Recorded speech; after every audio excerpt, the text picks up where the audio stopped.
الذي خلق الإنسان وعلمه البيان والصلاة والسلام على رسوله سيد الإنس والجان وعلى آله وأصحابه ذوي الخير والإحسان أما بعد فأعوذ بالله من الشيطان الرجيم بسم الله الرحمن الرحيم لقد من الله على المؤمنين إذ بعث فيهم رسولا من أنفسهم يتلو عليهم آياته ويزكيهم ويعلمهم الكتاب والحكمة وإن كانوا من قبل لفي ضلال مبين صدق الله مولانا العظيم وبلغنا رسوله النبي الأمين المتين المختار الكريم ونحن على ذلك من الشاهدين والشاكرين والحمد لله رب العالمين۔ بارگاہ رسالت معاب صلی اللہ تعالی علیہ وسلم میں درود پاک کا ہدیہ پیش کریں۔ اللہم صلی علی سیدنا و مولانا محمد معدن الجود والکرم وآلہ واصحابہ الکرام ابنہ الکریم وبارک وسلم صلاة دائمتا سرمدا ابدا۔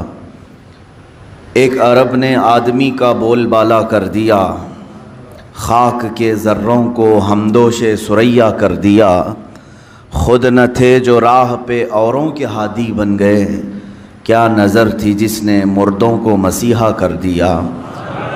وہ ایک عالمگیر انقلاب تھا، آج سے 1400 سال پہلے مکہ کی سرزمین سے ابھرا۔ وہ اتنا بڑا ریولیوشن تھا کہ تاریخ میں اس سے بڑا ریولیوشن کبھی نہیں آیا۔ وہ ایک شخصیت تھی 14 صدیوں کے بعد بھی اپنا انفلوئنس آج بھی اپنا اثر باقی رکھتی ہے۔ رسول پاک صلی اللہ تعالیٰ علیہ وسلم کی آمد مدینہ طیبہ والوں کے لیے بلکہ پورے عالم عرب کے لیے یہ اتنا بڑا انقلاب تھا کہ تاریخ میں ایسا انقلاب دیکھنے کو نہیں ملا۔ بہت ساری انقلابی شخصیات آئی ہیں دنیا میں، بہت سارے لوگوں نے ماحول کو بدلا ہے، سیاسی شخصیات بھی ہیں اور مالی نظام کی شخصیات بھی ہیں، جیسے سیکولرزم بھی آیا، اور اس کے علاوہ دیگر جو شعبے مشہور ہوئے ہیں، تو کچھ نہ کچھ انقلاب لے کر آنے والی شخصیات تھیں، لیکن ان کا انقلاب ان کے زمانے تک محدود رہا، زیادہ دن تک نہیں چل سکا۔ رشیا میں انقلاب آیا، سوویت یونین ٹوٹ کر کے بکھر گئے، اور اس انقلاب کے بعد وہاں پر جو حکومتیں رہی وہ چند سالوں تک اس نظریے پر قائم رہی۔ چائنا میں ایک انقلاب آیا جن کو کمیونسٹ کہا جاتا ہے، وہاں جمہوریت نہیں، ڈیموکریسی نہیں۔ یہ بھی انقلاب جب آیا تو اس انقلاب لانے والے شخص کی تاریخ زیادہ دن تک نہیں رہی، لیکن محمد عربی صلی اللہ تعالیٰ علیہ وسلم کا لایا ہوا انقلاب ایسا تھا جو صرف تخت کے لیے نہیں تھا، صرف کرسی کے لیے نہیں تھا، بلکہ اوروں کا جو انقلاب ہے وہ نظام اور مادے بدلنے کے لیے ہے، لیکن رسول پاک کا جو انقلاب تھا وہ سیدھے انسان کی روح کو بدلنے کے لیے تھا۔ جب جڑ ہی تبدیل ہو جائے تو پھر اس سے نکلنے والی ہر شاخ ہری بھری ہی ہوگی۔ اللہ کے حبیب صلی اللہ تعالیٰ علیہ وسلم جس وقت مدینہ طیبہ میں تشریف لائے ہیں، روایات یہ بتاتی ہیں کہ صرف 6 لوگوں کو قلم پکڑنا آتا تھا، 6 لوگوں کو لکھنا آتا تھا، باقی عرب لوگ زیادہ لکھنا نہیں جانتے تھے۔ وہاں پر ذہن بہت تیز ہوتا تھا، ہر چیز وہ لوگ محفوظ کرتے تھے، یاد کرتے تھے۔ رسول پاک صلی اللہ تعالیٰ علیہ وسلم نے مدینہ طیبہ میں کتنے دن گزارے؟ 10.5 سال کا عرصہ ہے۔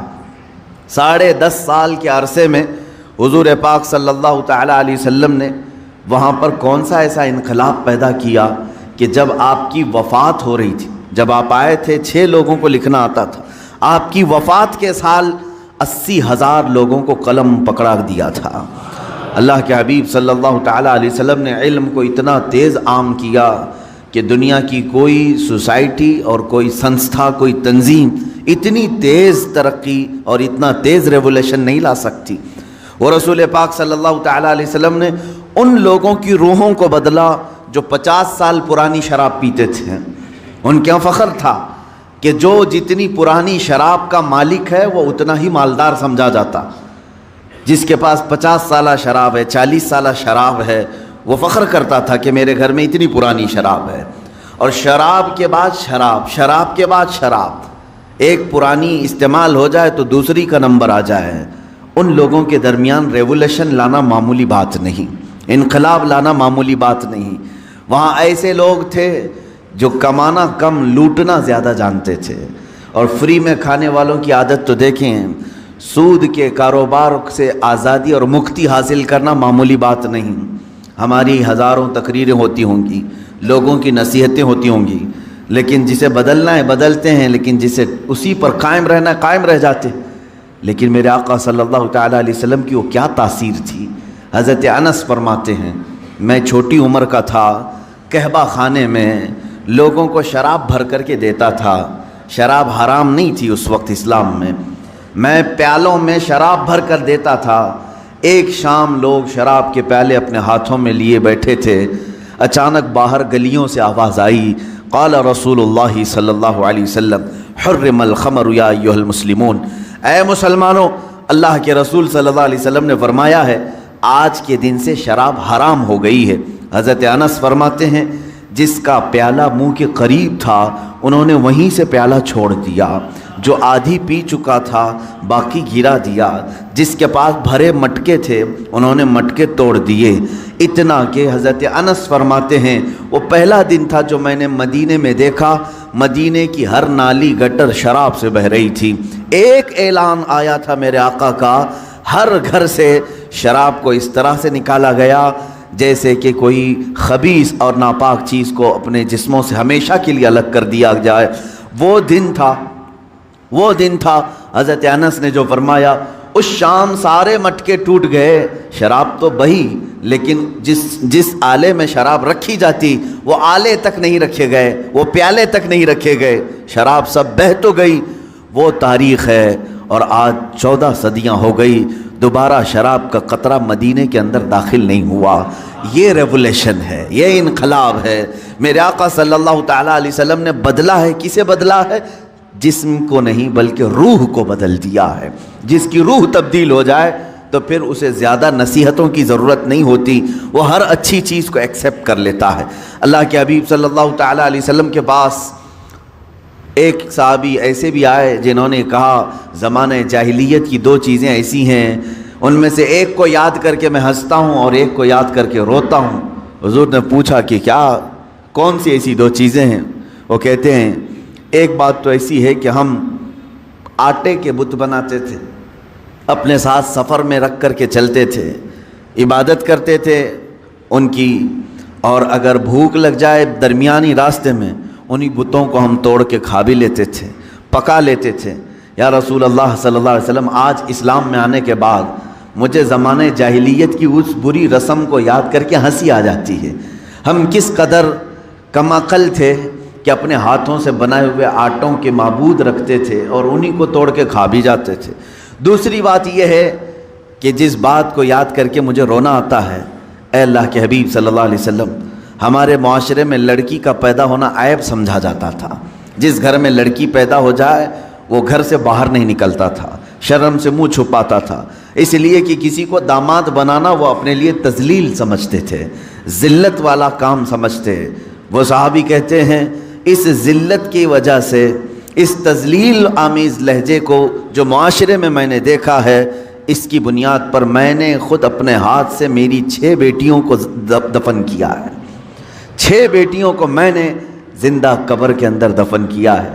5 تو ایسی تھی کہ پیدا ہوتے ہی دفن ہو گئی، 6ٹھی ایسی کہ میری غیر موجودگی میں پیدا ہوئی، کچھ بڑی ہو گئی، اس کی ماں نے دفن نہیں کیا تھا، چھپا رکھ لیا تھا، لیکن بعد میں جب مجھے خبر ہو گئی تو وہ کچھ آواز نکالنے کے قابل ہو گئی تھی، بات کرنے کے قابل ہو گئی تھی۔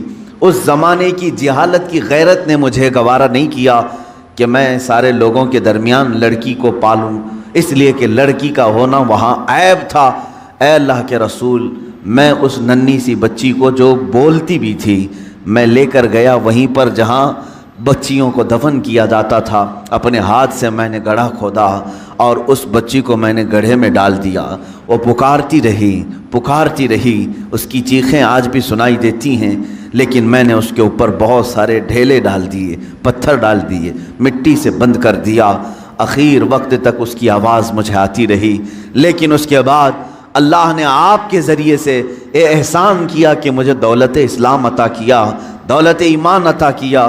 اے اللہ کے نبی، میں اپنی جہالت کی اس پرانی رسم کو یاد کر کے کبھی روتا ہوں، میں کیسا کٹھور باپ تھا کہ اپنے گود میں پیدا ہونے والی بچی جس کا گلا گھونٹ کر کے ہم نے خود قبر میں دفن کیا ہے۔ اے رسول گرامی وقار صلی اللہ تعالیٰ علیہ وسلم، آپ کی بدولت اللہ نے ہماری روحوں میں تبدیلی عطا کی۔ اب ان صحابہ کا حال کیا تھا، ان کا کیا حال تھا؟ اللہ اکبر۔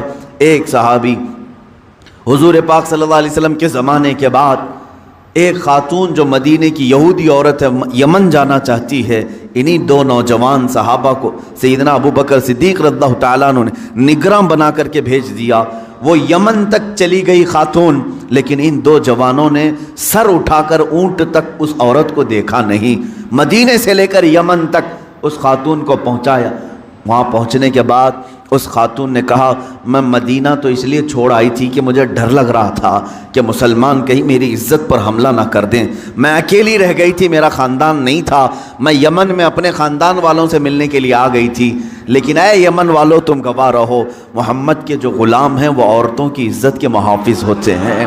میں نے پورے راستے بھر ان جوانوں کو دیکھا، ایک نظر اٹھا کر کے انہوں نے میری طرف نہیں کیا، اور مجھے جو جو ضرورت ہوتی تھی راستے میں ہر ضرورت کا میرا خیال کیا، لیکن کبھی نظر بھر کر مجھے دیکھا نہیں۔ اور وہیں سے وہ خاتون کہتی ہے، تم سب گواہ ہو جاؤ، جہاں میری عزت کی حفاظت ہے اسی دین میں میں بھی داخل ہوتی ہوں۔ یہ اللہ کے نبی صلی اللہ تعالیٰ علیہ وسلم کا لایا ہوا ریولیشن ہے، انقلاب ہے۔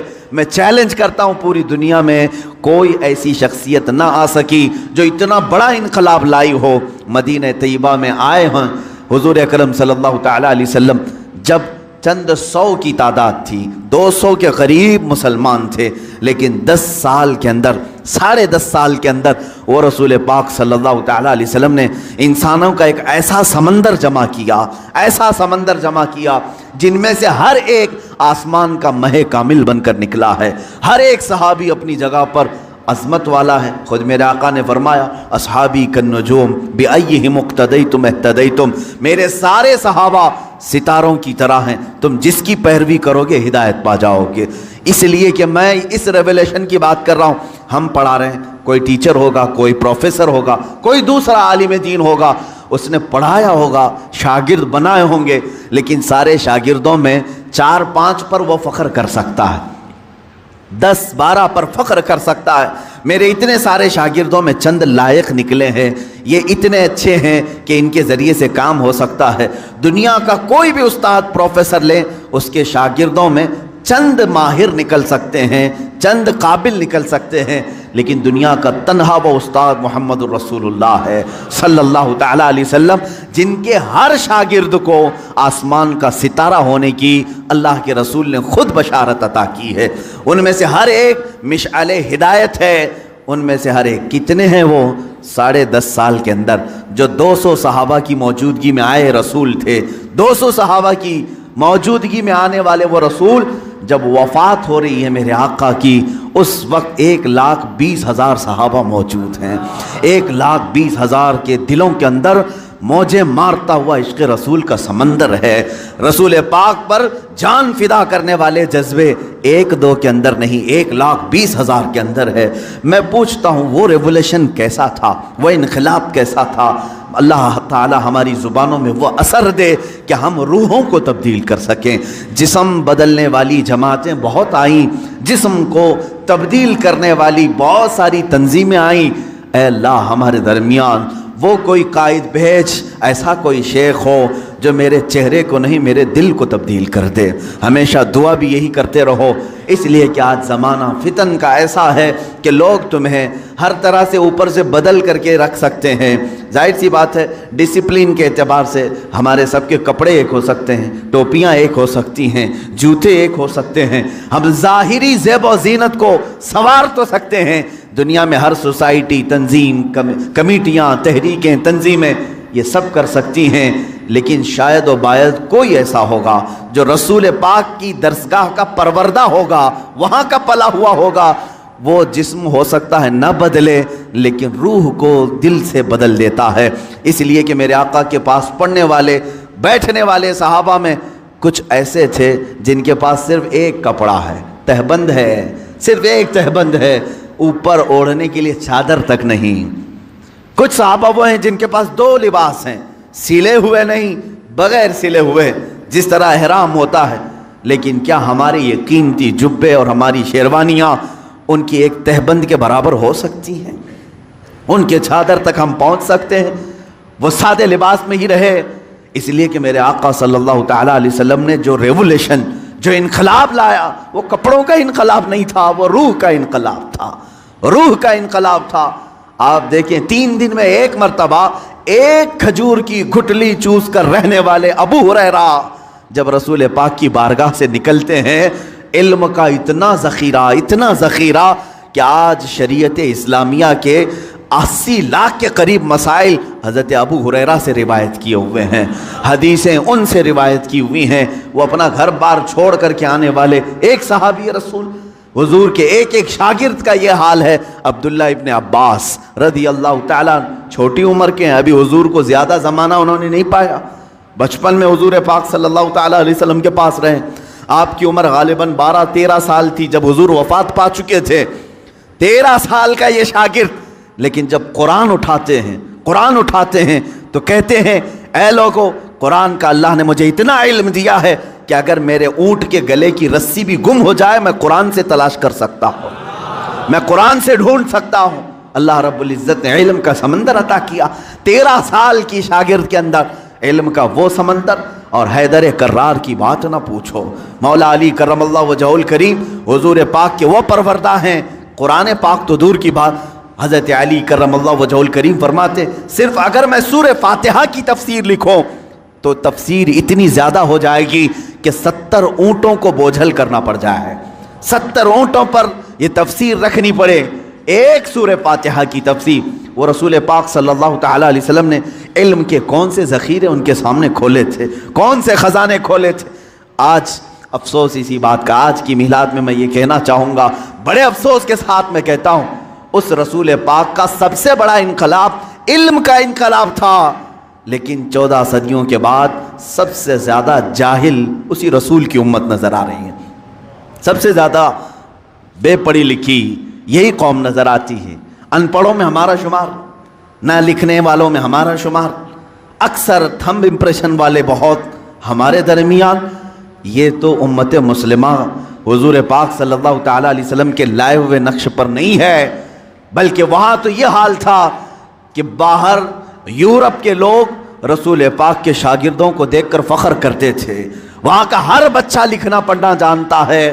یورپ میں تو صرف بادشاہوں کے بچے لکھنا پڑھنا جانتے تھے، عام لوگوں کا تو تعلیم کا حق بھی نہیں تھا، جو رائٹس آف ایجوکیشن ہوتا ہے یورپ میں یہ تھا ہی نہیں، وہاں صرف اور صرف مالداروں کے پاس تھا۔ رسول پاک صلی اللہ علیہ وسلم نے ہر گھر کو تعلیم حاصل کرنے کا حق دیا، بلکہ یوں فرمایا طلب العلم فریضۃ علی کل مسلم و مسلمہ، ہر مسلمان مرد اور عورت پر علم کا حاصل کرنا فرض ہے، فرض قرار دیا۔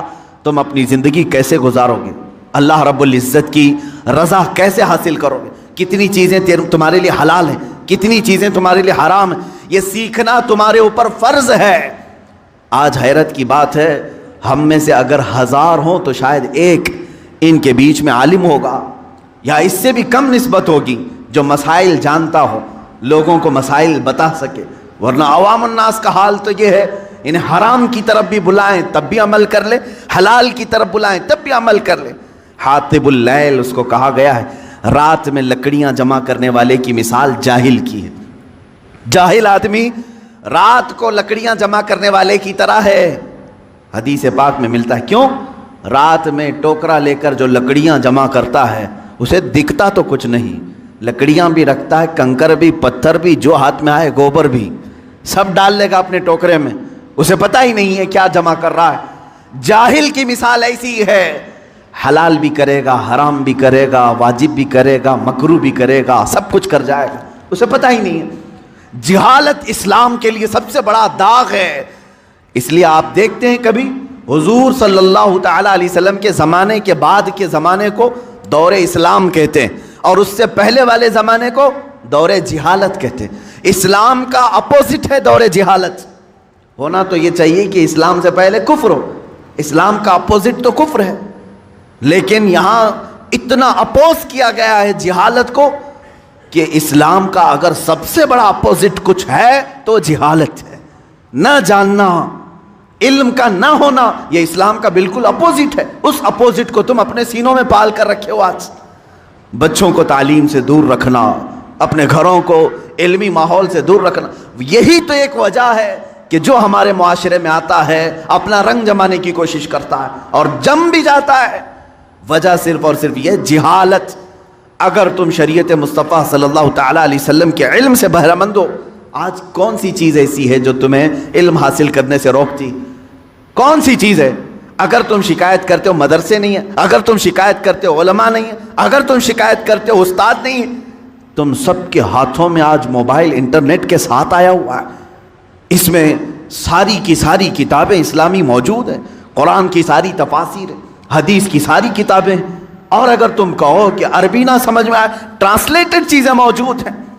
خود میرے عزیزو، ہمارے پاس جو لائبریری ہے، ایک چھوٹا سا ایپ ہوگا، 32,000 کتابیں ایک موبائل میں لے کے ہم چلتے ہیں.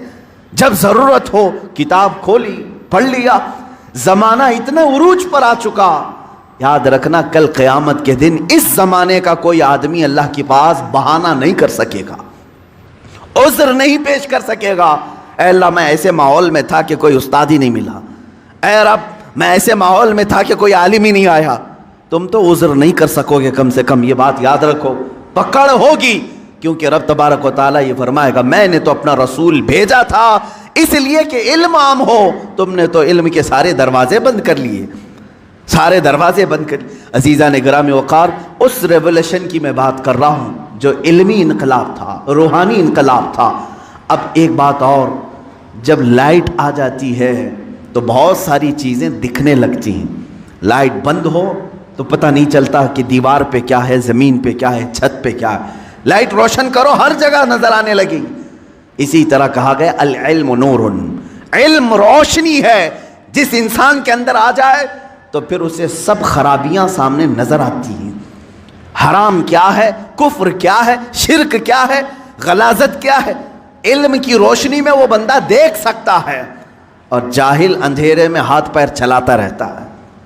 کتنی خرافات ہمارے معاشرے میں آئی ہے صرف جہالت کی وجہ سے. دیکھا دیکھی ہم نے بہت ساری چیزوں کو ایکسیپٹ کر لیا ہے، اس کے پیچھے چل رہے ہیں. تقلید، جس کو اندھی تقلید کہتے ہیں، ہم کسی کے بھی پیچھے چل پڑتے ہیں. اس کی وجہ کیا ہے؟ جہالت. اللہ کے نبی صلی اللہ تعالیٰ علیہ وسلم اسی چیز کو ختم کرنے کے لیے تشریف لائے تھے. میں نے شروع میں اپنے تقریر کے یہی عرض کیا کہ ایک عرب نے آدمی کا بول بالا کر دیا، خاک کے ذروں کو ہمدوش ثریا کر دیا. ظاہر سی بات ہے، بتوں کی پوجا کرنے والوں کو بتوں سے آزادی دلا کر ایک خدا کی طرف لانا معمولی بات نہیں. لیکن رسول پاک نے یہ کام علم کے ذریعے فرمایا. علم کے ذریعے جب بندے کے پاس علم ہو تو آپ اس سے ڈیبیٹ کر سکتے ہیں. جاہلوں سے کیا مناظرہ ہوگا؟ جاہلوں سے کیا ڈیبیٹ ہو سکتا ہے؟ وہ اپنی ہی ہانکتا رہے گا. لیکن جس کے پاس علم آ جائے وہ دلیلوں کو سمجھتا بھی ہے اور دلیلوں کو ایکسیپٹ بھی کرتا ہے. حضور پاک صلی اللہ تعالیٰ علیہ وسلم نے سب سے پہلے قرآن کے علم کو عام کیا. جب وہاں مکہ والے اور مدینے والے اس علم کو دیکھ رہے تھے جو رسول پاک کی زبان سے نکل رہا تھا، تب انہوں نے رسول پاک کی دلیلوں کو بھی ایکسیپٹ کیا ہے. میرے عزیزو، اتنی آسانی سے سب اسلام میں نہیں آئے. بعض وہ صحابہ ہیں جو آمنا صدقنا کہہ کر آ گئے، لیکن اکثر تو ایسے ہیں جنہوں نے جانچا، پرکھا، امتحانات لیے کہ حقیقت میں ہے بھی کہ نہیں. برسوں سے تو پوجا چل رہی ہے، ماں باپ دادا دادی سب کر رہے تھے. انہوں نے اگر آج انکار کیا ہے تو دلیل تو دے کے پوچھیں. حضور پاک صلی اللہ تعالیٰ علیہ وسلم کے پاس ڈیبیٹ کے لیے کئی لوگ آئے. آپ ایک خدا کی طرف بلا رہے ہیں، ہمارے خداؤں کا کیا برا ہے، ان کے یہاں کیا ہے؟ حضور پاک صلی اللہ تعالیٰ علیہ وسلم نے علمی انداز میں ان کی اصلاح کی ہے. کیسے؟ بعض مقامات پر اپنے معجزوں کے ذریعے، بعض مقامات پر اپنے عقلی دلائل کے ذریعے حضور پاک صلی اللہ تعالیٰ علیہ وسلم نے انہیں سمجھایا اور انہوں نے ایکسیپٹ کیا. آج اسی بات کی ضرورت ہے. جب تم علم سے کورے ہو تو دوسرے کو کیا اسلام دے سکو گے؟ دوسرے کو اسلام کی طرف کیسے بلا سکو گے؟ ہمارے ہاں اکثر لوگوں کے ہاں مٹکے خالی ہیں، گھڑے خالی ہیں، اور جو دشمن اسلام ہے وہ سمجھتا ہے ان کی زبانوں سے صرف جہالت نکلے گی اور کچھ نہیں۔ علمی طریقے سے رد ہو تو آج بھی دلائل کے سامنے دنیا مجبور نظر آئے گی، مجبور ہوگی۔ عزیزان گرامی وقار، میں رسول پاک صلی اللہ تعالیٰ علیہ وسلم کے اس ریولیشن کو چاہتا ہوں کہ آپ روح کا انقلاب لے آؤ، روح کی تبدیلی لے آؤ۔ چہرے بدل لینے سے کچھ نہیں ہوتا۔ بعض لوگ داڑیاں تو رکھ لیے لیکن ان کے روح کی گندگی جا نہ سکی۔ بعض لوگ عمامے اور لباس تو صاف کر لیے لیکن اندر کے برے کرتوت جا نہ سکے۔ یہ ایسی ہی ہے جیسے کسی کنویں میں کتا مرا پڑا ہے، آپ نے پانی تو پورا خالی کر دیا، مرے ہوئے کتے کو اسی میں چھوڑ دیا، تو پھر جب پانی آئے گا اس کتے کی مرے ہوئی بدبو آتی رہے گی۔ یہاں لباس تبدیل کرنا، صرف داڑھی رکھ لینا، صرف عمامہ پہن لینا یا صرف ظاہر کو سنبھال لینا اسلام کا یہ تقاضا نہیں، بلکہ اپنے اندر موجود جو غلاظتیں ہیں، جو حرام کی خواہش کرتی ہے، جو تمہارا نفس برائیوں کی طرف توجہ کرتا ہے، اس چیز کو پہلے صاف کریں، پھر آپ جسم پر کچھ بھی کپڑا رکھیں، اللہ رب العزت تمہارے زبان پر اثر پیدا کرے گا۔ اس لیے کہ اب یہ بات زبان سے نہیں دل سے نکلے گی۔ آپ روح کی تبدیلی کی طرف توجہ کریں، روح کی تبدیلی۔ اسی لیے میرے آقا صلی اللہ تعالیٰ علیہ وسلم نے جن لوگوں کو مسیحا بنایا، شاعر نے یہی کہا ہے، خود نہ تھے جو راہ پہ اوروں کے ہادی بن گئے، کیا نظر تھی جس نے کہ مردوں کو مسیحا کر دیا۔ میرے آقا صلی اللہ تعالیٰ علیہ وسلم نے ان کو مسیحا بنایا۔ بعض صحابہ ایسے ہیں، ایک سفر پر ہیں، کہتے ہیں ایک آدمی پیٹ کے درد سے تڑپ رہا تھا، صحابہ کو یہ خبر نہیں تھی کہ کیا کیا جائے۔ ایک صحابی آگے بڑھے، انہوں نے کچھ پڑھا، اس پر پھونک دیا، اس کو پیٹ کا درد چلا گیا، ختم ہی ہو گیا، صحیح ہو گیا۔ سارے صحابہ نے پوچھا کہ تو کیا حکیم ہے، تو کیا معالج ہے، طبیب ہے، کیا کیا تو نے؟ اس صحابی نے کہا مجھے کچھ سمجھ میں نہیں آ رہا تھا، یہ بڑی تکلیف میں تھا، جس کے ہاں یہ لوگ مہمان تھے، میں نے سورہ فاتحہ کی تلاوت کی اور اس پر پھونک دیا، اس کا پیٹ صحیح ہو گیا۔ لیکن صحابہ ہر چیز کو اس طرح سے نہیں لے لیتے تھے۔ سارے صحابہ ان کے اوپر جرح کرنے لگے، یہ کام کیا تجھے رسول اللہ نے کرنے کا حکم دیا تھا یا خود سے کیا؟ اس صحابی نے کہا نہیں، حضور نے تو ایسا کچھ کہا نہیں، میں نے خود کیا۔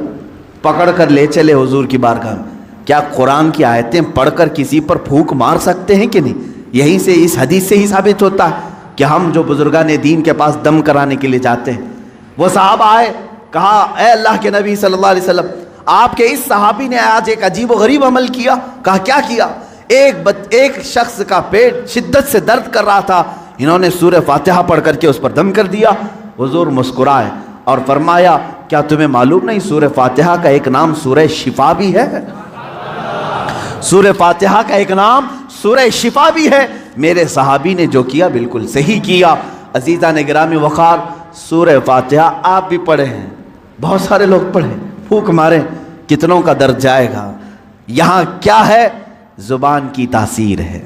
جب دل اندر سے پاک ہو، زبان سے جو نکلے وہ اثر رکھتا ہے۔ محبوب الہی کے پاس ایک شخص آیا، اس نے اپنی بچیوں کی شادیوں کی شکایت کی کہ گھر میں کچھ بھی نہیں ہے، مال کچھ نہیں ہے، آپ کچھ رحم فرمائیں۔ انہوں نے 2-3 ڈھیلے اٹھائے اور 3 بار قل هو اللہ احد پڑھ کر کے دیا، اس کے ہاتھ میں دیا۔ تو بندہ کہتا ہے میں گھر لے کر گیا، وہ ڈھیلے تو دیکھا وہ سونے کے تھے، گولڈ تھے، میں نے بیچا، شادی کی، لیکن فارمولہ تو مل گیا تھا۔ اس نے بھی اپنے گھر میں ڈھیلے اٹھائے اور قل هو اللہ پڑھنے لگا، 1000 بار پڑھ لیا، ڈھیلا تو ڈھیلا ہی تھا، کچھ نہیں ہوا۔ دوسرے دن وہ آیا محبوب الہی کے پاس، کہا آپ نے اس دن مجھے جو دیا تھا کیا پڑھ کے دیا تھا؟ کہا قل هو اللہ پڑھ کے دیا تھا۔ کہا میں کتنی مرتبہ آپ نے پڑھا تھا شیخ محترم؟ محبوب الہی نے کہا 3 بار پڑھا تھا۔ کہا میں 1000 بار پڑھا، ڈھیلا بدلا ہی نہیں، ویسے ہی ہے۔ محبوب الہی نے فرمایا جا پہلے اپنی روح بدل لے، ہر چیز بدل جائے، اپنا دل بدل لے، اللہ تیری زبان سے ہر چیز کو بدل دے گا۔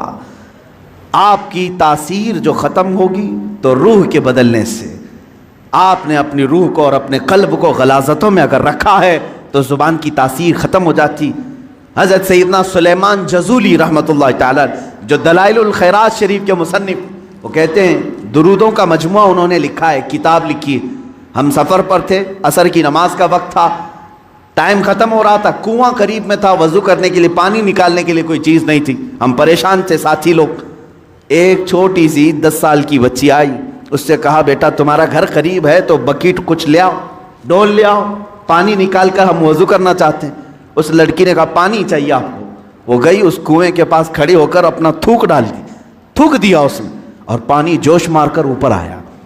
ان لوگوں نے وضو کیا۔ سلیمان جزولی فرماتے ہیں میں نے بچی کو روک لیا، بیٹا رک جا، ہم نماز پڑھیں گے، بعد میں تجھ سے بات کریں گے۔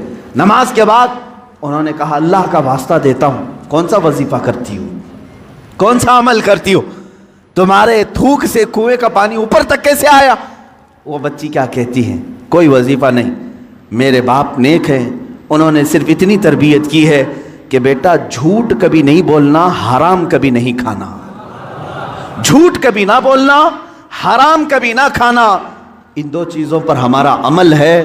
اللہ رب العزت نے زبان میں اثر رکھا ہے۔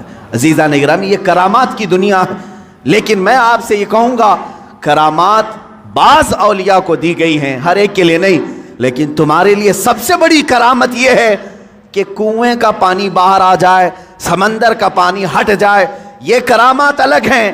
میں کہتا ہوں ایک مومن کے لیے سب سے بڑی کرامت یہ ہے تم ادھر سے زبان سے ایک کلمہ بولو، سامنے والے کا دل بدل جائے، اس کے دل میں انقلاب آ جائے، یہ تمہاری کرامت ہے، یہ تمہاری کرامت۔ لیکن کب ہوگا؟ جب تم خود اپنے آپ کو بدلنے کی سوچو۔ خدا نے آج تک اس قوم کی حالت نہیں بدلی، نہ ہو فکر جس قوم کو خود اپنی حالت بدلنے کا، نہ ہو فکر جس کو خود اپنی حالت بدلنے کا۔ عزیزان گرامی وقار، رسول محترم صلی اللہ تعالیٰ علیہ وسلم کا ایک مختصر سا عرصہ جو ہمارے درمیان رہا ہے پوری کائنات میں تیزی سے آج سنا کر کے آپ کے سامنے سے بارگاہ مصطفیٰ میں التجا بھی کروں گا۔ وہ مکہ مکرمہ کی سرزمین 14 صدیاں پہلے، آج سے 1400 سے 42 چل رہا ہے، اس کو اور 53 ملا لیں، اس کے ساتھ اور 53 ملا لیں، یعنی تقریباً 1495 کے سال کے قریب ہو گیا۔ اس سے پہلے میرے آقا صلی اللہ تعالیٰ علیہ وسلم آج ہی کا دن تھا جو فرش گیتی پر تشریف لائے۔ وہ آمینہ کا در یتیم، وہ عبداللہ کا نور نظر، بارگاہ مصطفیٰ صلی اللہ تعالیٰ علیہ وسلم میں خراج عقیدت کے لیے میں بات کر رہا ہوں۔ وہ در یتیم جب گھر تشریف لایا تو ایسا گھر تھا کہ باپ پہلے سے نہیں ہے، ماں اکیلی ہیں، معاوضہ دینے کی طاقت نہیں رکھتی، دایا کے ہاتھ میں دے دیا حلیمہ سعدیہ کو، یہ کہہ کر کے کہ 2 سال دودھ پلائے گی، اجرت کی تمنا مت رکھنا، میرے گھر میں مال کی بڑی شدت کی کمی ہے، اس بچے کا باپ نہیں، یہ یتیم بچہ ہے۔ حلیمہ سعدیہ لے گئیں، لیکن برکات پہ برکات انہوں نے دیکھا ہے۔ رسول پاک کو اپنے گود میں کھلایا۔ حلیمہ سعدیہ کہتی ہیں یہ عام بچہ نہیں تھا، ان کے آتے ہی بنو سعد کی ساری بکریوں کے تھن دودھ سے بھر چکے تھے، اور سارے بچے حضور پاک صلی اللہ تعالیٰ علیہ وسلم کو دیکھنے کے لیے آتے تھے، حتیٰ کہ حلیمہ سعدیہ کی بیٹی شیمہ کہتی ہیں، شیمہ کیا کہتی ہیں کہ ہمارے قبیلے میں، ہمارے محلے میں رواج تھا، رات کے وقت یا شام کے وقت ساری لڑکیاں جو ان کے عمر کی تھیں، شیمہ کے عمر کی تھی، وہ کہتی ہیں اپنے اپنے چھوٹے بھائیوں کو، جس کا بھائی ہوتا لے کر کے آتی تھیں، کمپٹیشن چلتا تھا، بہن اپنے بھائی کو دکھا کر کہتی کس کا بھائی زیادہ خوبصورت ہے، ہر خاتون، ہر بہن اپنے چھوٹے بھائی کی گود میں لے کر اس کے ناک نقشے بیان کرتی، ارے میرے بھائی کی تو پیشانی بڑی چوڑی ہے، یہ خوبصورتی کی علامت ہے، کوئی کہتی میرے بھائی کی تو آنکھیں بڑی جھیل جیسی ہیں اور یہ بڑا خوبصورت ہے۔ ہر خاتون، ہر بہن گود میں لیے ہوئے بچے کو اپنے بھائی پر فخر کرتی، اور حضرت شیمہ کہتی ہیں جب اس مجمع میں میں میرے بھائی محمد کو لے کر کے آتی، اللہ اللہ، وہ کہتی ہیں ساری میری سہیلیاں اٹھ کھڑی ہوتی، کہتی شیمہ تیرے بھائی کے ساتھ ہمارے بھائیوں کا مقابلہ نہیں، یہ ہمارا آپس کا مقابلہ ہے، یہ ہمارا آپس کا کمپٹیشن ہے، تو کبھی محمد کو ہمارے درمیان نہ لا، اس لیے کہ اس کے مقابل میں 14ویں کا چاند بھی شرما جاتا ہے۔ یہ بنو سعد کی خواتین کا کہنا ہے۔ حضرت شیمہ کہتی ہیں اس مقابل میں میں کبھی رسول پاک کو لے جاتی تو وہ ایکسیپٹ نہیں کرتی، کہتی کہ شیما تیرے بھائی کے ساتھ ہمارے بھائیوں کا مقابلہ نہیں۔ وَأَحْسَنُ مِنْكَ لَمْ تَرَ قَطُّ عَيْنِي وَأَجْمَلُ مِنْكَ لَمْ تَلِدِ النِّسَاءُ۔ یا رسول اللہ، آپ سے زیادہ حسین میری آنکھوں نے دیکھا نہیں، آپ سے زیادہ جمیل کسی ماں نے جنا نہیں۔ وہ 2 سال کی عمر پاک میں حلیمہ سعدیہ دوڑتی ہوئی واپس مکہ لے آئیں اور حضرت آمنہ سے کہا میں نے 2 سال کا عرصہ آپ سے مانگا تھا، لیکن 6 مہینے اور بڑھا کر کے دے دو، اجرت بھی نہیں چاہیے، معاوضہ بھی نہیں چاہیے۔ لیکن حضرت بی بی آمنہ نے اپنے پاس اپنے صاحبزادے کو رکھ لیا۔ 2 سال کے عرصے میں گھر میں کتنے افراد ہیں؟ کون ہیں؟ باپ نہیں ہے، دادا ہے عبد المطلب، وہ بھی بڑھاپے کو پہنچے ہوئے ہیں۔ رسول پاک صلی اللہ تعالیٰ علیہ وسلم اپنے دادا کی سرپرستی میں ہیں۔ 6 سال کی عمر میں اپنی ماں کے ساتھ ننیحال کا سفر کیا، مدینہ کا سفر کیا۔ اس وقت جو یثرب تھا وہ حضور کا ننیحال بھی ہے، نانی کا گھر ہے۔ حضرت آمنہ کے ساتھ گئے 6 سال کی عمر میں، جب حضرت عبداللہ کی ایک کنیز ام ایمن ساتھ میں ہے، کوئی نہیں، 3 لوگوں کا یہ قافلہ پیدل مکہ سے مدینہ گیا ہے۔ مدینہ سے واپسی ہو رہی ہے، مقام ابوا میں بی بی آمنہ بیمار ہوئیں۔ بی بی آمنہ سلام اللہ علیہا اتنی شدت سے بیمار ہوئیں کہ وہ چل پھر نہیں سکتی تھی، اسی راستے میں وہ رہ گئیں، اور اس کے بعد اپنے نور نظر کو قریب بلایا اور کہا اے محمد میری آخری سانسیں ہیں۔ 6 سال کی عمر پاک میں رسول پاک صلی اللہ علیہ وسلم نے اپنی ماں کی آنکھیں بند کیں اور ان کی روح قبض انصری سے پرواز کی۔ وہ 6 سال کی عمر میں اپنی مقدس ماں کا جسم مبارکہ اٹھاتے ہیں، قبر میں دفن بھی کرتے ہیں اور اپنے والد کی کنیز کے ساتھ واپس مکہ آتے ہیں۔ اب کون تھا اس محمد عربی کے ساتھ؟ نہ باپ ہے نہ ماں ہے، وہ در یتیم، پوری کائنات کے یتیموں کا آقا بنا ہے، پورے یتیموں کا ماوا و ملجا بنا ہے۔ لیکن اللہ نے اسے در یتیم پیدا کیا۔ جب 8 سال کی عمر ہوئی دادا کا بھی انتقال ہو گیا، عبد المطلب بھی دنیا سے چلے گئے۔ اب کون تھا سوائے ایک چچا کے، ابو طالب کے؟ اب کوئی نہیں تھا، آپ کی سرپرستی میں رہے۔ جہاں تک بات آتی ہے ابو طالب کی، میں کہوں گا بڑے ادب کے ساتھ اے لوگوں، اس اختلافی مسئلے میں کبھی بھی تیر مارنے کی کوشش نہ کرنا۔ بعض لوگ ابو طالب کے کفر کے متعلق اصرار کرتے ہیں کہ وہ کافر تھے، بعض لوگ ایمان کے متعلق، لیکن جو حقیقت ہے وہ اللہ کے حوالے کرو، اللہ کے حوالے کرو۔ رسول پاک صلی اللہ تعالیٰ علیہ وسلم کو انہوں نے جان سے زیادہ تربیت کی ہے، یہاں تک کہ مکہ والوں سے انہوں نے کہا تھا، جب رسول پاک نے اعلان نبوت کیا تھا، ابو جہل، عتبہ، شیبہ سب نے آ کر کہا ابو طالب اگر یہ تیری نگرانی میں نہ رہے تو ہم اس کا کچھ سے کچھ کر دیں، تو محمد ہمارے حوالے کر دے۔ جانتے ہو ابو طالب، مجھے بڑی تکلیف ہوتی ہے جب سرے سے کوئی آدمی ان کو بالکل کافر مشرک گردانے، میں کہتا ہوں کف لسان تو کرو، زبان کو روک تو لو، جو معاملہ ہوگا قیامت کے دن دیکھا جائے گا۔ حضور کے چچا ہیں لیکن عشق کی بات تو دیکھیں، وہ مکہ والوں سے کیا کہتے ہیں؟ کوئی محبت کرنے والا ہی یہ جملے کہہ سکتا ہے۔ مکہ والوں سے انہوں نے کہا اے مکہ والوں سن لو، تم اگر میرے ایک ہاتھ میں چاند رکھ دو، دوسرے ہاتھ میں سورج رکھ دو، تب بھی میں محمد تمہارے حوالے نہیں کر سکتا۔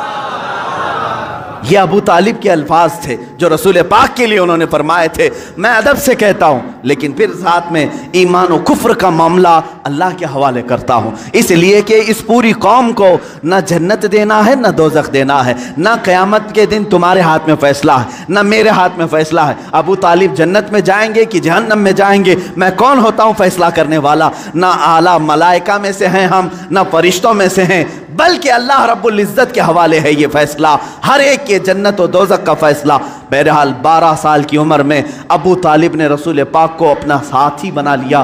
ایسا مجھے بتاؤ ابو طالب پر جب بھی باتیں آئیں ادب کے ساتھ کہو، ادب کے ساتھ کہو۔ میں نے ابو طالب کو بہت پڑھا ہے، وہ رسول پاک کو چھوڑ کر ایک لمحہ بھی نہیں رہتے تھے، ایک لمحہ نہیں رہتے۔ 12 سال کی عمر میں جب انہیں یمن کی تجارت پہ جانا تھا، ابو طالب نے انہیں چھوڑا نہیں، رسول پاک کو تجارت کے سفر میں ساتھ لے لیا۔ بیچ راستے میں ایک جگہ پڑا ہوا، وہاں ایک راہب تھا، عیسائی راہب، اور اس نے دیکھا، چہرے پاک کو دیکھ کر اپنی کتابوں میں پڑے ہوئے ساری علامتیں دیکھ لیا، اس نے مہمان بنا لیا۔ ابو طالب سے پوچھا تم کہاں سے آ رہے ہو، کون سا خاندان ہے؟ جب انہوں نے بتایا تو وہ راہب کہتا ہے، بحیرہ راہب، اے ابو طالب میری بات سنتے ہو تو سن لو، جو تمہارے ساتھ بچہ تمہارا بھتیجا ہے یہ اللہ کا سب سے آخری رسول ہوگا، یہ سب سے آخری رسول ہوگا۔ تم جا رہے ہو شام یا یمن، وہاں یہودی اس کے جانی دشمن ہوں گے، وہ بچے کو مار ڈالیں گے، قتل کریں گے، لہٰذا تم اپنی تجارت کا سامان یہیں بیچ دو اور واپس مکہ لے جاؤ۔ ابو طالب نے صرف رسول پاک کی جان کی حفاظت کے لیے پورا تجارت کا قافلہ وہاں بیچ دیا، واپس مکہ تشریف لائے۔ ابو طالب نے 25 سال کی عمر تک رسول پاک کی ایسی تربیت کرتے رہے۔ میرے آقا صلی اللہ تعالیٰ علیہ وسلم کی پرورش میں انہوں نے کوئی فر و گزاشت نہیں کیا، کچھ نہیں چھوڑا۔ جب آپ کی عمر 25 سال کی ہوئی، میرے آقا کی شادی کی عمر ہے، یہ شادی کی عمر ہے، رسول پاک کو سامنے سے پیغام آیا بی بی خدیجۃ الکبریٰ کا، جو مکہ کی طاہرہ تھیں۔ لوگ کہتے ہوں گے مالدار سے شادی کیا، بلکہ آپ کو یہ معلوم نہیں، پورے مکہ میں حضرت خدیجہ کا ایک لقب مشہور تھا، طاہرہ ان کو کہا جاتا تھا۔ حضور کے پاس جب ان کا پیغام نکاح آیا، آپ نے ایکسیپٹ کیا۔ آپ سوچیں 25 سال کی عمر میں 40 سال کی خاتون سے نکاح کرنے والا صرف عورتوں کا دلدادہ نہیں ہو سکتا، وہ بھی بیوہ عورت، دو شوہر ان کے ہو چکے تھے، اس سے پہلے انتقال کر چکے تھے، تیسرے شوہر میرے آقا ہیں۔ رسول پاک صلی اللہ تعالیٰ علیہ وسلم کی شادی ہو رہی ہے، شادی کا جو خطبہ نکاح ہے کوئی اور نہیں، ابو طالب ہی پڑھ رہے ہیں۔ ابو طالب نے خطبہ پڑھا، خطبے کے الفاظ بھی دیکھیں، کہیں ایک شرک نہیں، کہیں ایک کفر نہیں، بلکہ اللہ کی حمد و ثنا ہے، رب ذوالجلال کی تعریف و توصیف ہے۔ اس کے بعد رسول پاک کی تعریف بھی اس خطبے میں موجود ہے، وہ خطبہ آج بھی موجود ہے، کتابوں میں لکھا ہوا ہے۔ ابو طالب نے جو رسول پاک کے نکاح میں خطبہ پڑھا تھا، کوئی اور نہیں پڑھا، چچا نے خطبہ پڑھا، اور اس کے بعد محمد صلی اللہ تعالیٰ علیہ وسلم کا نام لیتے ہوئے پھر سارے مجمع میں کہا یہ میرا عزیز از جان بھتیجا محمد ہے، اس سے زیادہ شریف پورے مکہ میں تم لا نہیں سکو گے، اس سے زیادہ حسین تم پورے عرب میں لا نہیں سکو گے۔ اس کے بعد کہا محمد کا جو مہر طے پاتا ہے وہ ابو طالب کے مال سے جائے گا، خدیجۃ الکبریٰ کو جو مہر دیا گیا رسول پاک کا وہ بھی ابو طالب کے مال سے دیا گیا ہے، رسول پاک کے اس چچا کے مال سے۔ اب یہ زندگی پاک ازدواجی زندگی ہے، میرے آقا سیدہ خدیجہ کے ساتھ 25 سال گزارتے ہیں۔ 50 سال کی عمر مبارکہ جب میرے آقا کی ہوئی، یعنی 40 سال کی عمر پاک جب تھی، تب اللہ تعالیٰ نے آپ کو حکم دیا اے رسول آپ اعلان کر دیں میں اللہ کا آخری رسول ہوں، بتوں کی عبادت چھوڑ دو، ایک خدا کی عبادت کی طرف آؤ۔ یہ حضور کی 40 سالہ زندگی میں جو انقلاب آیا، اب مکہ والوں کی یہاں سے ستم ظریفیاں شروع ہوئیں۔ میرے آقا نے سب کو جمع کیا مکہ کے ایک سرزمین پر، میدان میں پوچھا میرے بارے میں تمہارا کیا خیال؟ سبوں نے کہا تم آج تک کبھی جھوٹ نہیں بولے اور کبھی کسی کی امانت میں خیانت نہیں کی۔ حضور نے فرمایا اے مکہ والو، اگر میں یہ کہہ دوں ان پہاڑوں کے پیچھے ایک فوج چھپی ہے جو تم پر حملہ کرنا چاہتی ہے، کیا میری اس بات پر یقین کرو گے؟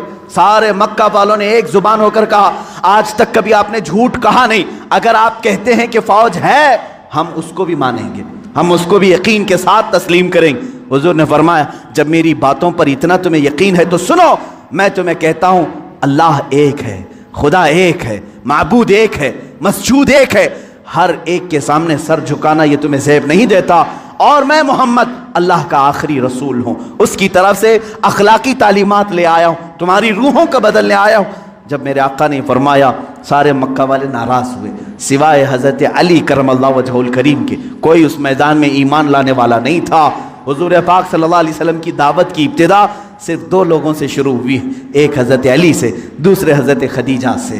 کبھی نا امید مت ہو، اپنی دعوت اثر کتنا رکھتی ہے یہ اللہ کے اوپر چھوڑو، بولنا سیکھو، آج نہ صحیح کل مولا تعالیٰ تمہاری اس دی ہوئی دعوت کو پائے تکمیل تک ضرور پہنچائے گا۔ 2 لوگوں سے دعوت شروع ہوئی، ایک علی سے ایک خدیجہ سے، لیکن وہ دعوت آج کہاں کو پہنچی ہے؟ آج تقریباً پوری دنیا میں 2.25 ارب لوگ 180 کروڑ کی تعداد میں مسلمان جی رہے ہیں۔ وہ 2 لوگوں سے شروع ہونے والی دعوت 200 کروڑ کو پہنچ چکی ہے، لیکن ایسا سیل رواں ہے کہ تھمنے کا نام نہیں لیتا۔ وہ دعوت رسول اللہ کی جو مکہ کی ان چوٹیوں سے نکلی تھی، فاران کے ان پہاڑیوں سے نکلی تھی، آج تک زندہ ہے اور صبح قیامت تک یہ دعوت زندہ ہی رہے گی۔ آج میں آپ کو بتاؤں مختصر سی بات، یہ جو آج فرانس، امریکہ، یورپ جو ان کے اندر جو کھلبلی ہے، بے چینی ہے اور وقتاً فوقتاً یہ گستاخی کرنا، اسلام کے خلاف، مسلمانوں کے خلاف، آتنکواد سے جوڑنا، ٹیررزم سے جوڑنا، کیوں ہو رہا ہے یہ سب؟ جانتے ہیں آپ؟ ایک پیٹ کا درد ہے۔ کس بات کا؟ کس بات کا؟ یہ میں نہیں کہتا، امریکہ کا پریزیڈنٹ جو ایکس پریزیڈنٹ ہے اس سے قبل کا، اس نے خود یہ سٹیٹمنٹ دیا ہے کہ آج پورے ورلڈ میں سب سے زیادہ فاسٹ گروونگ والا کوئی ریلیجن ہے تو وہ اسلام ہے۔ یہ میں نہیں کہہ رہا، امریکہ کا پریزیڈنٹ کہہ رہا ہے سب سے زیادہ تیزی سے اگر کوئی دین دنیا میں پھیل رہا ہے تو اسلام ہے۔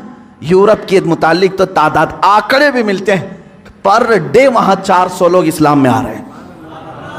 یہ حالت دیکھ کر کے وہ گھبرائے ہوئے ہیں، اس لیے کہ ڈیلی کے 400 کے حساب سے جب وہ گنتی بناتے ہیں ہماری ہے کتنی پاپولیشن، اگر یہ سلسلہ اسی طرح رہا ایک وقت آئے گا کہ ہم مائنورٹی ہو جائیں گے، یہ میجورٹی میں آئیں گے، ہم تو غلام ہوں گے، تخت ان کے پاس آ جائے گا۔ یہ جو سب سے تیزی سے اسلام کے پھیلنا یورپ میں، امریکہ میں اور دوسرے علاقوں میں، خود فرانس کی حکومت یہ اچھی طرح سے جانتی ہے ان کے ہاں مسلمانوں کی تعداد چند سالوں پہلے کیا تھی اور آج کیا ہے۔ چند سالوں 20 یعنی 10 سال یا 20 سال کی آپ وہاں کے ریکارڈز نکال کر کے دیکھو، آج 60 لاکھ مسلمان ہیں۔ انہیں معلوم ہے اب میئر بھی یہ بنیں گے، وہاں کی پارلیمنٹ کی سیٹ پر بھی یہ کھڑے ہو رہے ہیں۔ یہی حال UK میں ہے، یہی حال امریکہ میں۔ یہ جو خوف ہے صرف اور صرف یہی خوف انہیں ستا رہا۔ اور ایک بات میں بتا دوں، پوری دنیا کے جتنے بھی مذہب ہیں، پوری دنیا کے جتنے ریلیجنز، ان میں سب سے زیادہ اپنے مذہب پر اگر کوئی پریکٹس کرتا ہے صرف مسلمان ہیں، سب سے زیادہ۔ اگرچہ آپ ہمارے جماعت میں بے نمازی زیادہ ہیں، لیکن اس کے باوجود میرا چیلنج، میرا دعویٰ ہے، یہودی ہوں، عیسائی ہوں یا بدھ ہوں، ہندو ہوں، ان کے ہاں ان کے ریلیجین کی پریکٹس کا مطلب جیسے ہماری نماز ہے، ہمارے روزے ہیں، ہماری زکوٰۃ، ہمارا حج، یہ پریکٹس ہے، اسلام کی ایکٹیویٹیز ہیں۔ ان کے مذاہب میں جو پریکٹس ہیں ان میں بہت کم ہیں عمل کرنے والے۔ آج یورپ میں ایتھیزم بہت پھیل چکا ہے۔ ایتھیزم کیا ہے؟ کوئی خدا نہیں، کوئی معبود نہیں، کوئی اللہ نہیں، معاذ اللہ رب العالمین۔ یہ کثرت سے وہاں پھیلا ہے۔ اور کون ایتھیسٹ بن رہا ہے؟ عیسائی ایتھیسٹ بن رہے ہیں، جیوز ایتھیسٹ بن رہے ہیں، جو پہلے کسی اور ریلیجن میں تھے وہ ایتھیسٹ بن رہے ہیں، یعنی کوئی خدا نہیں، ہم خدا کو مانتے ہی نہیں۔ آج بہت زیادہ وہ لوگ بھی پھیل رہے ہیں۔ دو خطرے ہیں۔ اور مسلمان کتنے ایتھیسٹ بن رہے ہیں تو کہہ رہے آٹے میں نمک کے برابر بھی نہیں، 100 میں 2 لوگ بھی ایتھیسٹ نہیں بن رہے مسلمان، اس لیے کہ یہ اپنے ریلیجن پر، اپنے مذہب پر سب سے زیادہ پریکٹس کرتے ہیں۔ دوسروں کیا ہفتے میں 1 بار عبادت ہے، لیکن مسلمان کیا دن میں 5 مرتبہ ہے۔ یہ اذان سنتا ہی رہتا ہے، سجدے کرتا ہی رہتا ہے۔ اسلام نے ایک دن بھی اسے چھٹی نہیں دی۔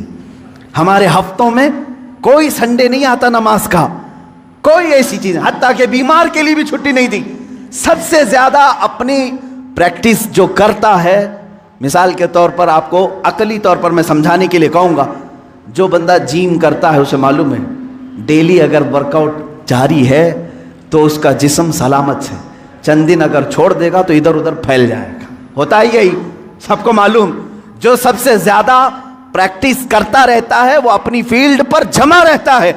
تو جو مسلمان نمازوں کے ساتھ ہیں، زکوٰۃ کے ساتھ ہیں، روزے ہر سال ہیں ان کے، زکوٰۃ ہر سال ہیں، 1000 رکاوٹیں آئیں، سال میں 40 لاکھ کا مجمع عرفات میں پھر بھی جمع ہوتا ہے۔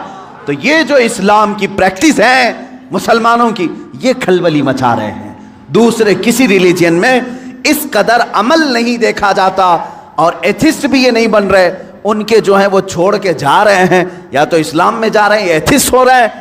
ان قریب انہیں یہ خطرہ محسوس ہونے لگا کہ اسی طرح یہ چھوڑ دیا جائے تو یہ جو آج تالاب کی شکل میں یورپ میں ہے، کنویں کی شکل میں فرانس میں ہے، کل یہ سمندر کی شکل بن جائے گا اور پھر سب کو بہا لے جائے گا۔ اس لیے چاہتے ہیں کبھی ان کے نبی کے کارٹون بناؤ، کبھی قرآن پر حملہ کرو، کبھی اسلام پر، اور لوگوں کو دہشت گرد بنا کر کے ان کے خلاف غم و غصہ عام لوگوں میں ڈالو، لیکن ہو نہیں رہا ہے، ایسے ہو نہیں رہا ہے۔ بعض مسلمان چہرے یہ پکڑتے ہیں، جیسے اسامہ بن لادن کو پکڑا، اور پوری دنیا میں بتانے کی کوشش کی داڑھی والا امامے والا آتنکواد ہوتا ہے، ٹیررسٹ ہوتا ہے. لیکن حیرت کی بات ہے، آپ کو میں بتاؤں 9/11 کے بعد 2001 کے بعد امریکہ کی ہسٹری میں دیکھا گیا اس سے 100 سال پہلے 100 سال کے ریکارڈ میں اتنے مسلمان نہیں ہوئے تھے جو 10 سال کے اندر ہوئے. 10 سال کے اندر ہوئے اتنی تیزی. جب بار بار کہا گیا آتنکواد ہے یہ آتنکواد ہے تو بیچارے جو کبھی اسلام کو جانتے نہیں تھے انہوں نے قرآن اٹھانا شروع کیا، سیرت مصطفیٰ پڑھنا شروع کیا. دیکھتے تو ہیں صحیح، کیا قرآن حقیقت میں ٹیررزم سکھاتا ہے؟ کیا محمد آتنکواد سکھاتے تھے؟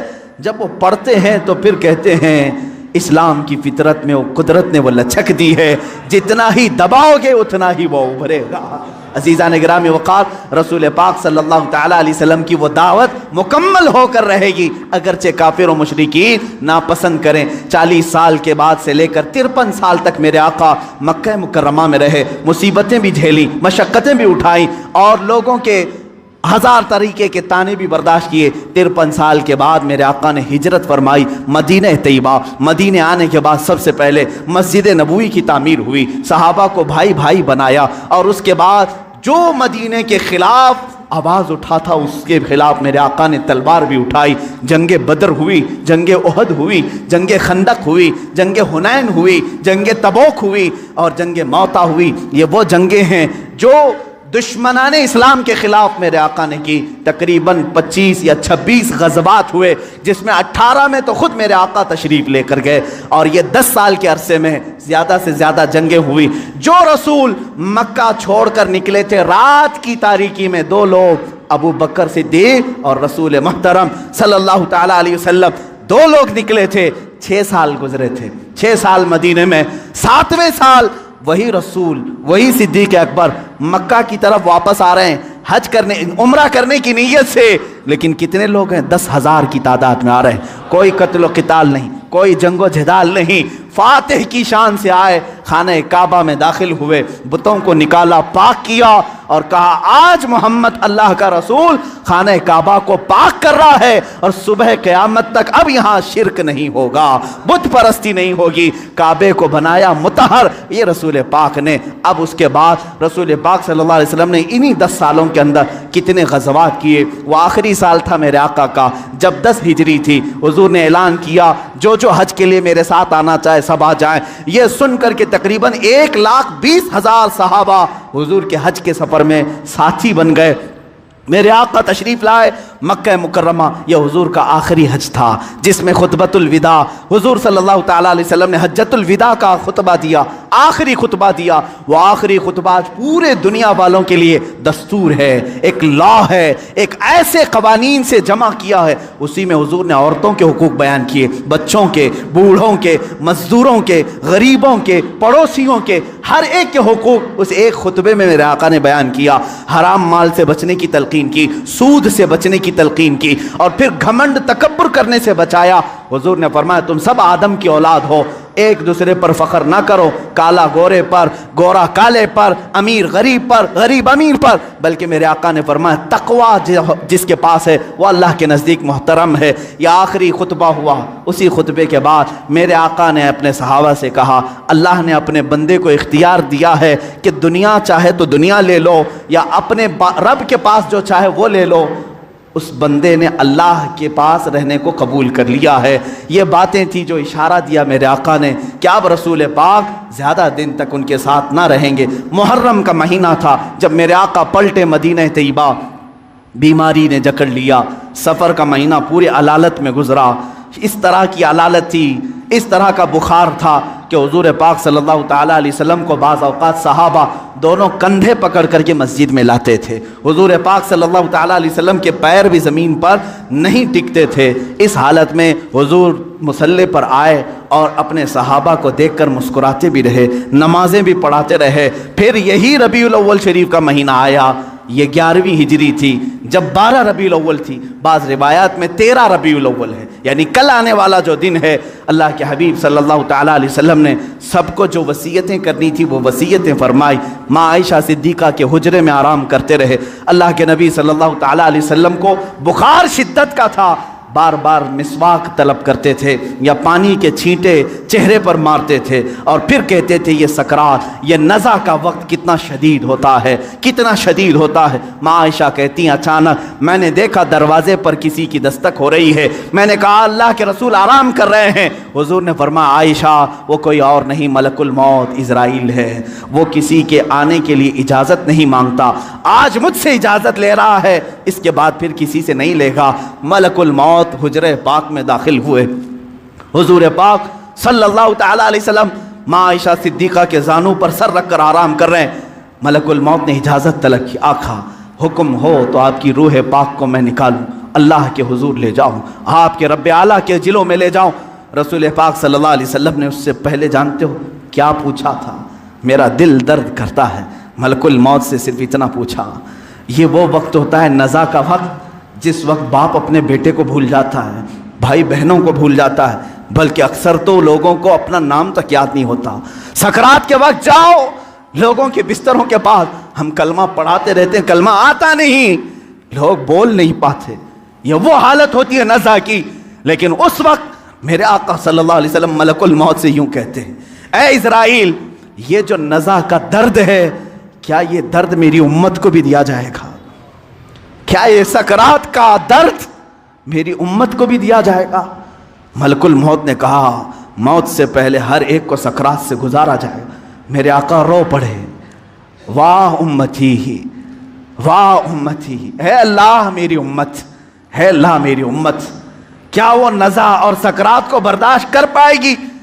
رب تعالیٰ نے حکم دیا، اے حبیب آپ غم نہ کریں، آپ اپنے امتیوں کو یہ بشارت دیں کہ جو ہر نماز کے بعد آیت الکرسی پڑھتا رہے ہے وہ دنیا میں رہے گا، اس کی روح اللہ فرماتا ہے میں خود قبض کروں گا، اسے احساس نہ ہو۔ رسول پاک صلی اللہ تعالیٰ علیہ وسلم حضرت عائشہ سے بات کر ہی رہے تھے، آخری جملے میرے آقا کے الصلاۃ الصلاۃ، نماز نماز، اور تمہارے ہاتھوں کے نیچے جو مزدور ہیں ان کا خیال کرو۔ اتنا کہا اور حضور پاک نے ہمیشہ کے لیے اپنی آنکھیں بند کر لی۔ میرے آقا کے لبہائے مبارک بند ہو چکے تھے۔ حضرت عائشہ کہتی ہیں میں بات کرتی رہی، میں بات کرتی رہی، میں یہ سوچ رہی تھی کہ حضور اب بولیں گے، تب بولیں گے۔ کافی انتظار کے بعد بھی حضور بول نہیں رہے تھے، اب وہ کبھی نہیں بولنے والے تھے ظاہری الفاظ۔ اچانک ابو بکر صدیق حجرے میں آئے، حضرت عائشہ باتیں کر رہی تھی، حضرت ابو بکر صدیق نے دیکھا، پیشانی مبارکہ کو بوسہ دیا اور انا للہ و انا الیہ راجعون پڑھا۔ حضرت عائشہ نے پوچھا کیا ہوا بجان؟ کہا بیٹی تجھے معلوم نہیں، تمہارے سرتاج، تمہارے رفیق حیات، ہم سب کے آقا و مولا اپنے رب اعلیٰ کے حضور جا چکے۔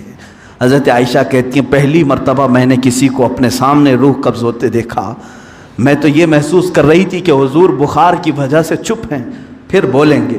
سیدہ کائنات فاطمہ الزہرا سلام اللہ علیہا آئی، وہ خاندان میں تنہا باقی تھیں، حضور کی ساری اولاد ان کے سامنے فوت ہو چکی تھی، حضرت فاطمہ اکیلی رہ گئی تھی۔ حضرت فاطمہ نے حضور پاک کے جسم ناز کو دیکھا تو کہا اے بار الہ، زندگی میں آج سے پہلے یا آج کے بعد اس سے زیادہ کٹھن دن مجھ پر کبھی نہیں آیا، فاطمہ پر اس سے زیادہ بوجھل دن کبھی نہیں آیا۔ جب فاطمہ نے اپنے عزیز از جان باپ کو اپنے سامنے موت کی آغوش میں دیکھ رہی ہے، رسول پاک صلی اللہ تعالیٰ علیہ وسلم کے صحابہ نے میرے آقا صلی اللہ تعالیٰ علیہ وسلم کی ایک کے بعد دیگر زیارت کی۔ صحابہ کی کیا کیفیت رہی ہوئی، 14 صدیوں کے بعد آج ہم روتے ہیں میرے آقا کی وفات کو سن کر۔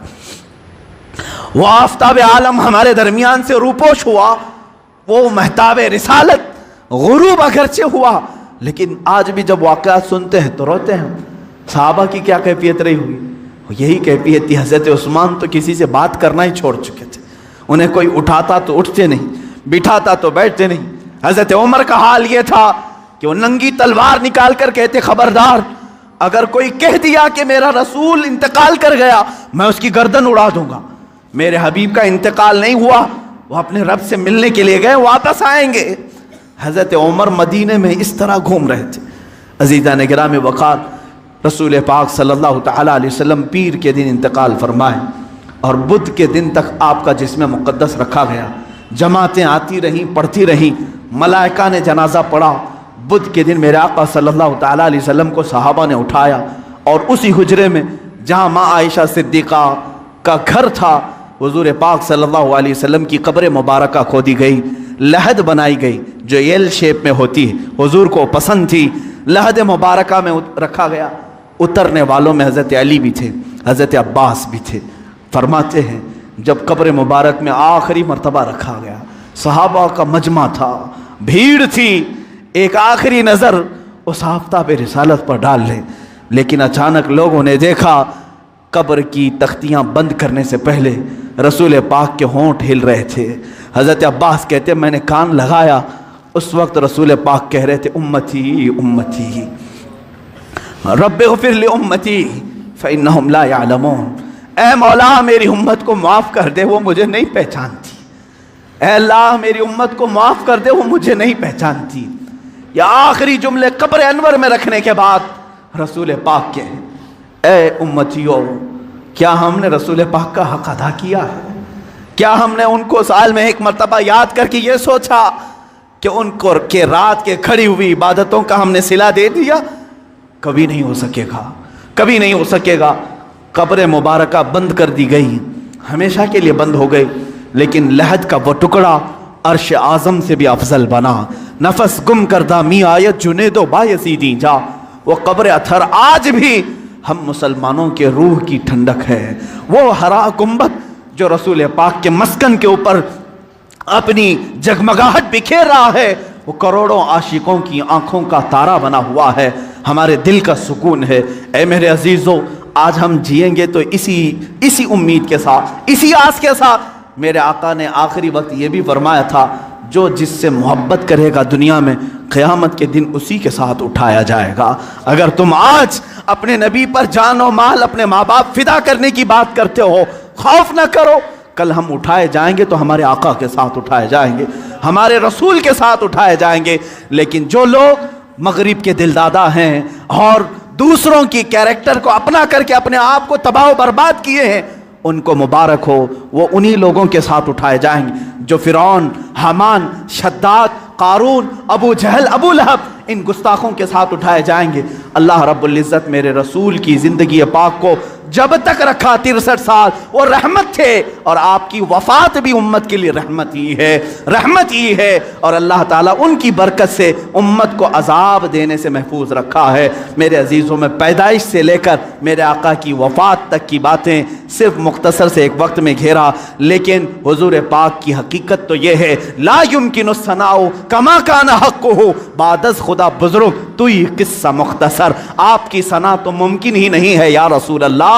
حاصل کلام یہ ہے، خدا کے بعد اگر کوئی مرتبہ ہے، آقا وہ آپ کا مرتبہ ہے۔ یا رسول اللہ، آپ کے دربار میں میں یہ آخری الفاظ یہ کہتا ہوں، آج کی میلاد کے دن سرور کہوں کہ مالک و مولا کہوں تجھے، باغ خلیل کا گل زیبا کہوں تجھے، اللہ رے تیرے جسم منور کی تابشیں، اے جانے جاں میں جانے تجلا کہوں تجھے۔ یا رسول اللہ، تیرے تو بس عیب تناہی سے ہیں بری، حیراں ہوں میرے شاہ میں کیا کیا کہوں تجھے، لیکن رضا نے ختم سخن اس پہ کر دیا، خالق کا بندہ خلق کا آقا کہوں تجھے۔ یا رسول اللہ، اس فخر کے ساتھ میں جیتا ہوں، حشر تک ڈالیں گے ہم پیدائش مولا کی دھوم، مثل فارس نجد کے قلعے گراتے جائیں گے، خاک ہو جائیں عدو، خاک ہو جائیں دشمن جل کر، مگر ہم تو رضا دم میں جب تک دم ہے ذکر ان کا سناتے جائیں گے۔ وآخر دعوانا الحمدللہ رب العالمین۔